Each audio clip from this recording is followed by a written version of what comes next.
Magandang hapon sa inyo mga guys, no? Malapit na magdilim. So alam nyo ba, may papakita ko sa inyo dahil September na. Wow, ito. So eto mga guys, no, padala sa atin ni TikTok. Alam nyo ba yung ano yung laman? Kasi September na ngayon.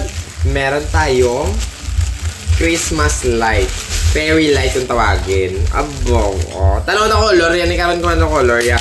So, bali mga guys, ito pala ay 22 meters. So, ang tawag nila dito mga guys, no, is fairy light. Ayan, 22 meters, solar type. Hindi ka na kinanglan, masaksak sa kurente, hindi ka makulbaan, kung masunog, yung mobile light ay solar siya.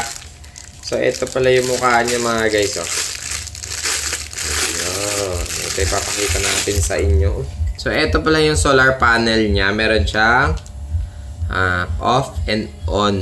May mode din.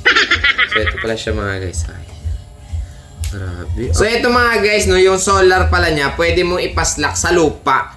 So, ito pala yung holder niya. Pag ganito siya. Ayan, ganito yung pagkabit niya. Tapos, syempre, meron siyang dugtong na pangpalpal sa lupa. Siyempre, ganyan. Ayan, pag ganyan siya. Kung saan nakaharap na sa adlaw dito kay. Ayan, mula sa...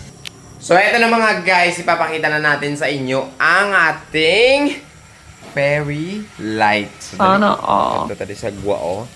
So, papakita ko sa inyo ang amon nga fairy light. So, eto, ready ka na? 1, 2, 3. Ganyan siya. Walang gastos ng kuryente kasi naka-solar. Yung forma ng ilaw niya. Ang cute talaga para mga bituin, no? Yadi kakak na.